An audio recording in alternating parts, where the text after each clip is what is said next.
the majority of us, we work everything, right? Every day, every time that we possibly can.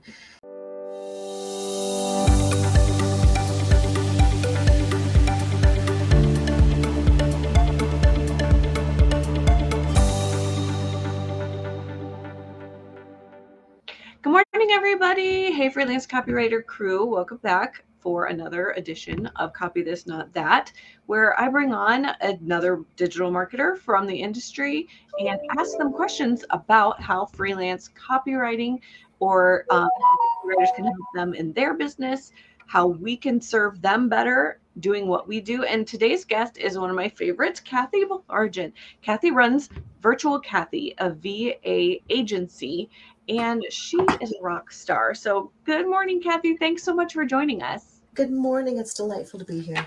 Yay. So tell us a little bit, how did you decide that a VA agency was the way that you wanted to enter the online, or was it, maybe it wasn't your first foray into the online digital business world?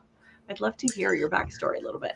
Yeah, sure. Well, I was in business management consulting locally. I worked for a local consulting firm, and it did not matter how large or small the company was, from startup to well-established 20-year-old businesses. The business owner was always completely inundated with admin work.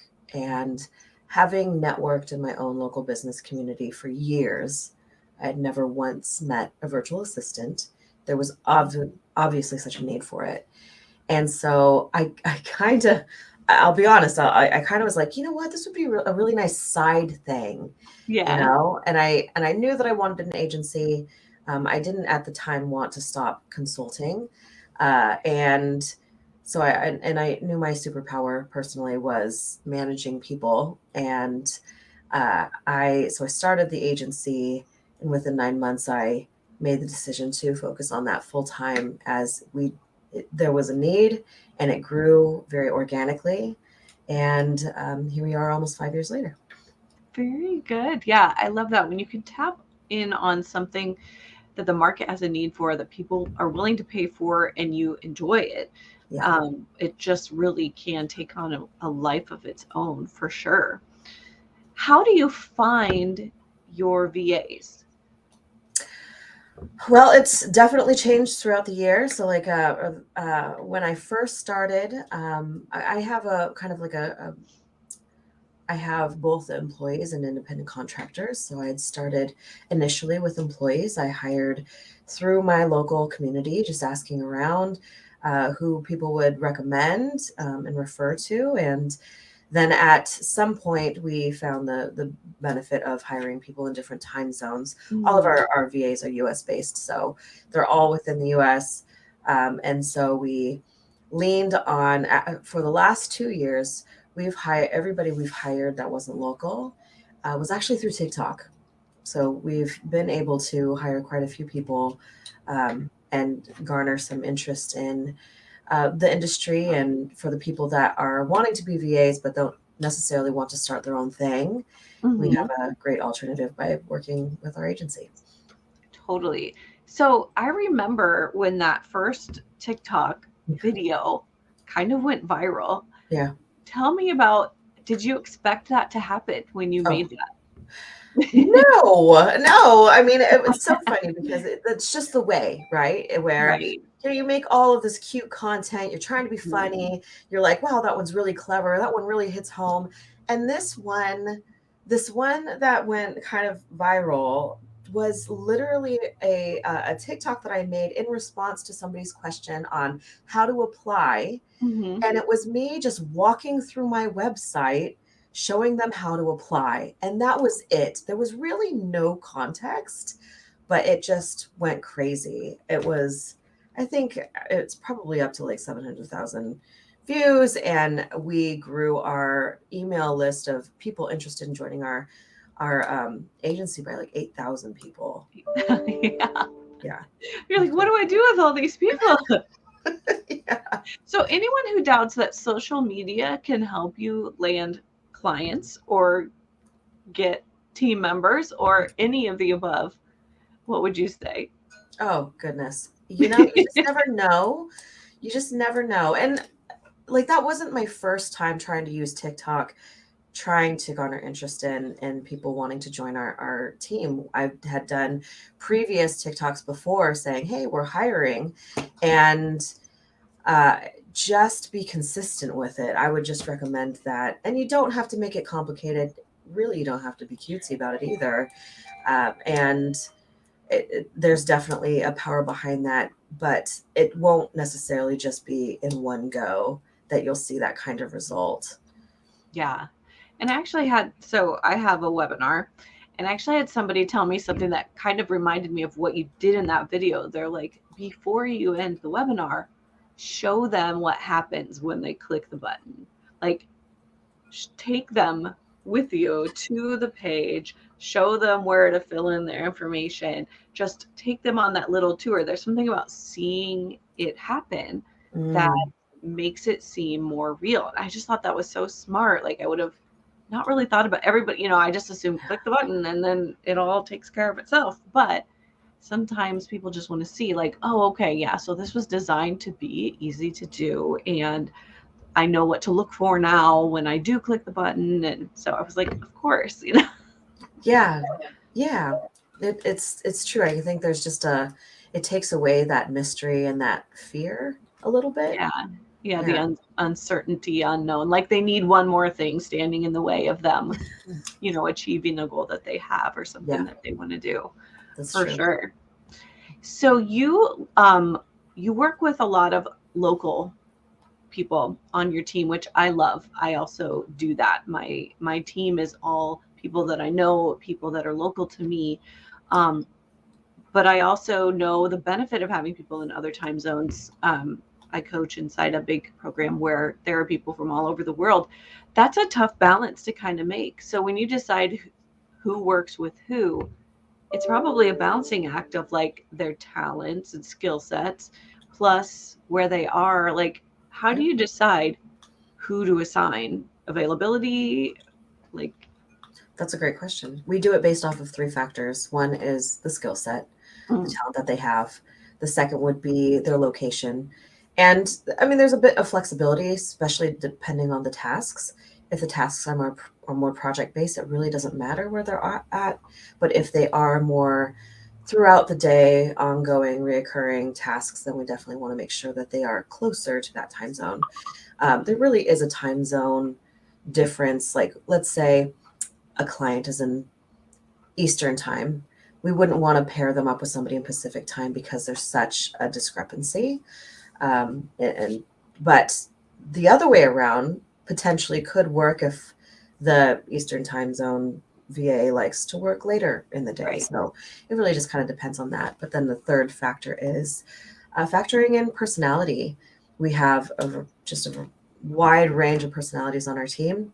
Some are very go-getter, some are direct communicators, and others are a little bit more soft and a little bit more kind of have that nurturing, supportive nature.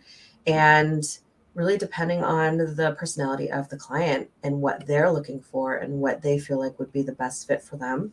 That's also, that's how we kind of determine that as well. Do you have team members go through like personality tests or anything like when you did? Yeah. So we do like strength finders, we do Enneagram, we do,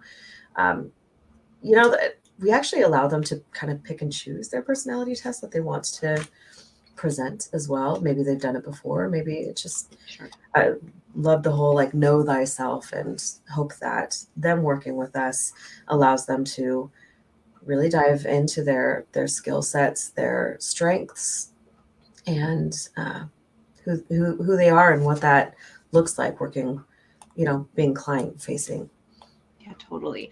I know that it has really helped me to get more clear about that. I mean, I had taken a strength finder or something before I became an entrepreneur, but I'd never really applied it to the way that I dealt with clients and team members in my business until I went through some assessments with my business in mind. And it was really, really eye-opening. Like, there are certain tendencies that I have to look out for so that it doesn't trip me up, or, in some ways that I have to remember, like, that's just the emotional reaction. That doesn't mean that it's, it's just so interesting. Mm-hmm.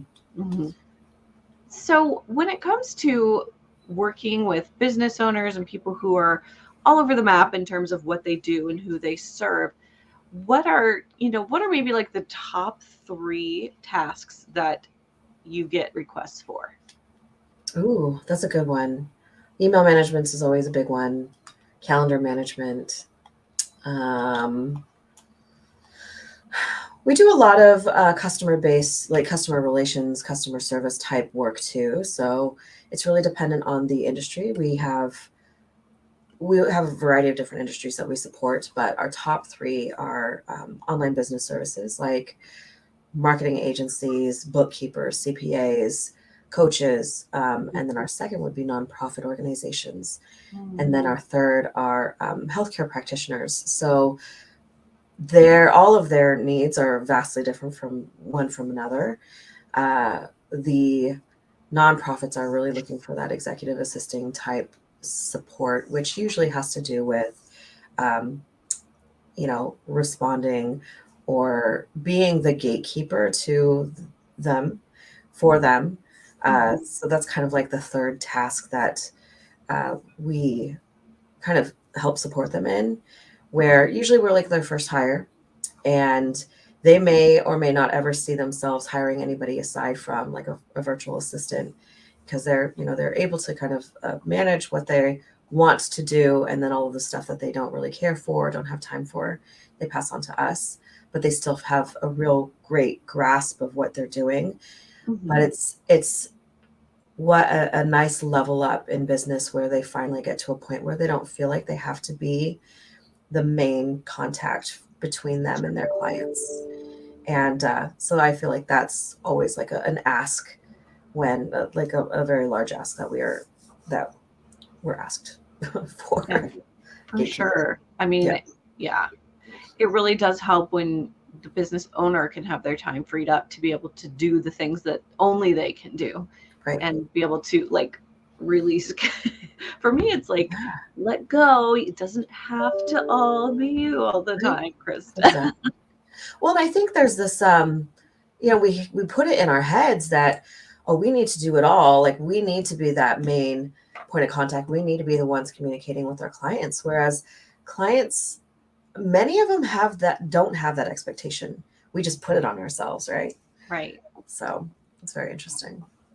One thing I've started doing is I have a project manager now, which is like, I'm so excited. So And nice. he comes on discovery calls with me so that the client, whether or not they decide to work with us, they are familiar that I will not be the only face that they see.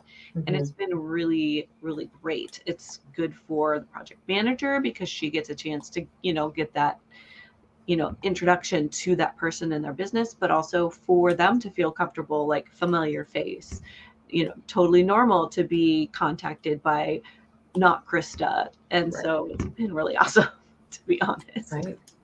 Right. Yeah. I think it's when you get to a certain point, it has to happen. Otherwise, you really limit yourself because there's only so many hours in the day, right? Yeah, exactly. And that's the only thing we can't create more of is time. Once it's spent, and you don't get it back. So that's a big one. I have to like coach myself on, like, okay, no, the time is, you can generate more revenue, you can do more things, but you can't create magically more time. Right. So what would you say is your favorite part about being a digital entrepreneur? Somebody that can work from anywhere, anytime, for any type of client. Over the years, I think it's twofold for me. I get like just great joy from being able to offer legitimate work from home opportunities for people. And it doesn't have to be, like local to me, to be able to kind of affect and impact people's lives and have them be able to stay at home if they have little kids. Like that's a big factor for me. I do love how, I just think like 30 years ago, did we even have internet 30 years ago? I'm trying to think. I don't think so, right?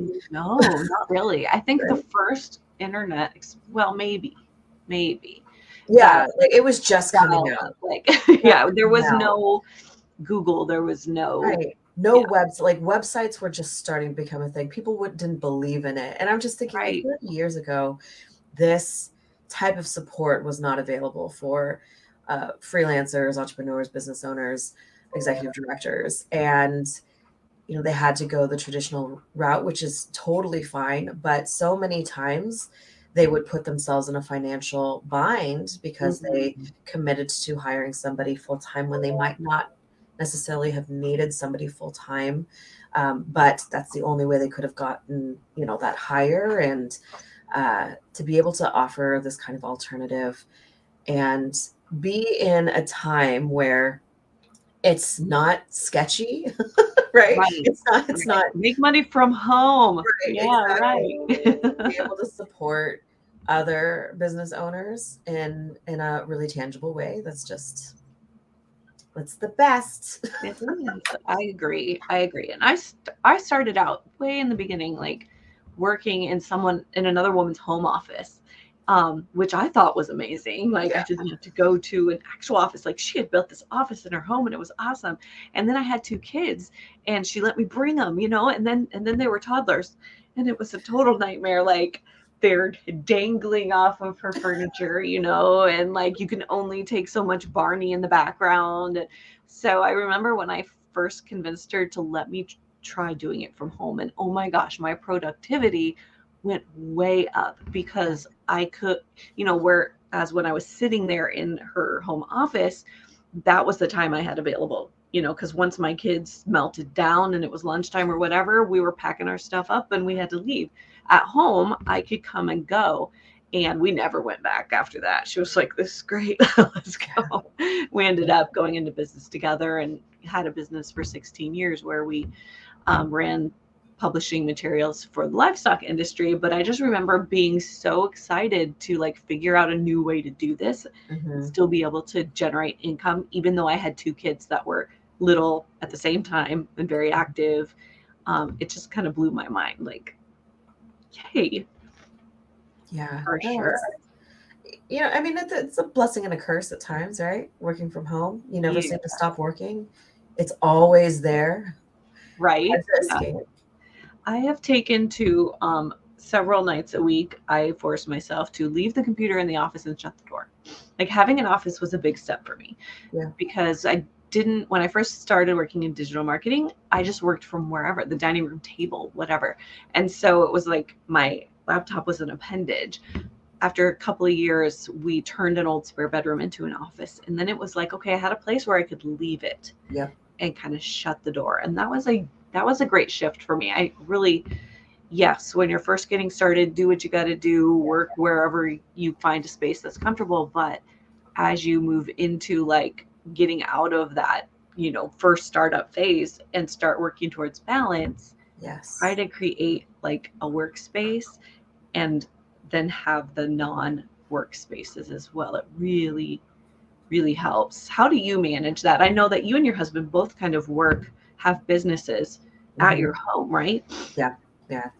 Uh, it's definitely just a like a habit that I need to put together, right? I have my morning ritual where I do all of the things. I start up my computer, I grab my, beverage, all this kind of stuff, right? And for me, I needed to have created like a shutdown ritual Mm. where at the end of the day, figured out what my tasks are for the next day, and I had to intentionally leave everything.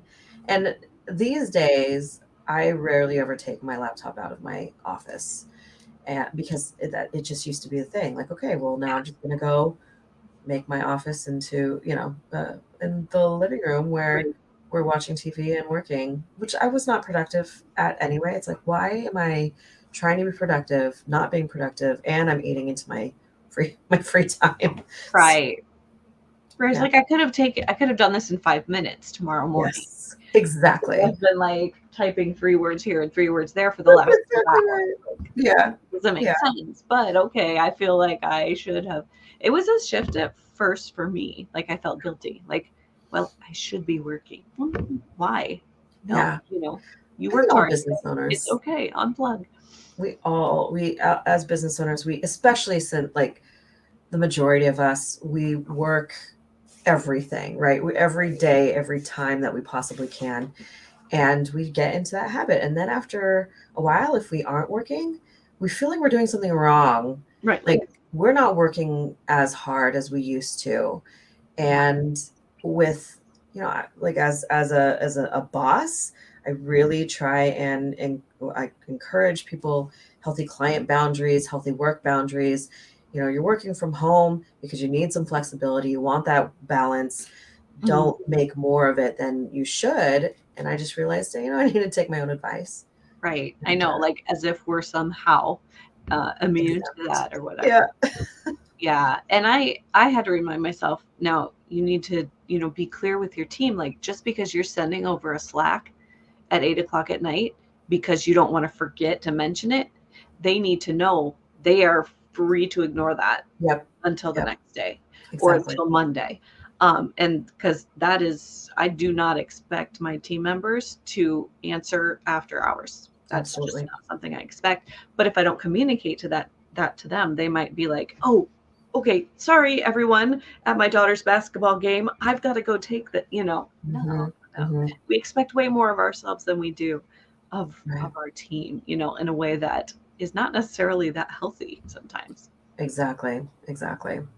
Yeah. All right. So mention, because I love this so much, mention what your husband does. Yeah, he runs a home-based dog boarding and doggy daycare. Best job ever. Oh, totally. Yeah, no. So we have, besides our 3 dogs, we have anywhere between 8 and 15 dogs at our place at one time. So there's. Have you ever tried to get him to do one of those videos where it's like personalities of the different? I don't know if you see those on TikTok. Actually, I totally have. He is so not a fan of TikTok. And I'm like, oh, I want to do it. I'll do it. Right. And then it's like, well, when do I have time to do that? Right. Yeah. But I think those are so funny. The dogs and their weird personality traits or whatever. Yeah. Kevin steals all the toys. And I just think that's so much fun. Yeah. Like, what a fun way to have a day. Like, to hang out with people's dogs, which is awesome because otherwise they're at home chewing themselves out of their crates or whatever. And you get to play with dogs all day. Like, that's the best. Well, and it's funny because what a big boost of like self-esteem you get when, a dog pulls up and they recognize the place and they get so excited. They're so excited to see you. He's actually had times where the dog would board with us and the owners would come and they're like expecting this grand like reunion, and the dog like takes one look at him and like runs because we're like Disneyland, right? For the dog, right? Like, people go on vacation, dogs go on vacation here, and they're having a lot of fun time. But exactly. Well, they get all that focus and all the friends. Well, my friends are here. I used to babysit for a little boy. He was 3, and when his mom would come home, he would try to shut the door and keep her out. I was like, I'm so sorry. I didn't tell I didn't tell him to do that. But it was like that undivided, like fun time. Yeah, exactly. So hilarious. Yeah. So as you look towards we were just talking about like, how's Q1 going? You're like, we've met all our goals. Like, you have big goals for your business, and I love that about you. How do you plot that out so that you know that it's going to be possible to reach them? Like, I know that you're a fan of I know you've used the full focus planner before. Do you have other quarterly meetings? How do you decide what you want to go for? And then, well, the amazing I'm at a point in my business where I have a management team, and it's so crazy to me because I will lay out all of these goals and we'll talk about them and we'll figure out all of the minute details, and then they go and do it. And I'm like, well, am I a part of this? Like, Yeah, like, you know, like it's, but they do such an amazing job, uh, really planning out everything that we need to have done or do before, the results, we can see the results. And it's crazy to have built a business where it's, we're kind of at a point where I can't just be like, all right, we're going to change this overnight uh-huh. and this is how we're doing it. There's so many things that need to be done between then that Mm, we have to plot out yeah. every step of what we need to do in order to fulfill that goal. And it takes a right. I'm not a big fan of like meeting just to meet, but we have specific meetings on those particular goals throughout the month. So we Mhm. kind of have like a follow up. Where's everybody at? We usually do goals based off of quarters. Mhm. So then we have, 3 months, depending on the goal, right? But Right. we do have 3 months to really see the progress of it, and then make any changes needed while throughout that quarter. I don't know if that answers your question, but No, yeah, it does. I find that it really helpful to break it down by quarters because if I try to look at the whole year, I'm like, mm-mm. It just gets lost in the too shuffle. It much. really does. It seems unattainable to me. And Right, so then I just don't take action towards it. right. I have to break it up some. But then it's like you also have like, okay, these are quarter one goals. We're not going to be worried about quarter two goals. We put it on the back burner. Mhm. And it's actually kind of peace of mind knowing, okay, we are going to get to that. This is just not the time to do so. Right. Yeah, it's, Yeah, totally. yeah. So good. Well, thank you so much for sharing your wisdom with us today. I know that for my audience, my freelance copywriters, as their businesses grow, they're going to want to take advantage of having some people in their corner and knowing that they don't have to hire a full-time employee in order to get some of the support that they need Mhm. is huge. So Yeah. thank you so much. We would love to connect with you outside of this. So in this video comments, if you want to drop your social media handles or an opt-in or something, please do. Sure. And let me know, guys, those of you who are watching this replay, let me know what questions you have for Cathy about her agency, about her online business, and we will make sure to get those answered in the comments of the post. Awesome. Thank So you so thank you much. so much. Yeah. Appreciate it.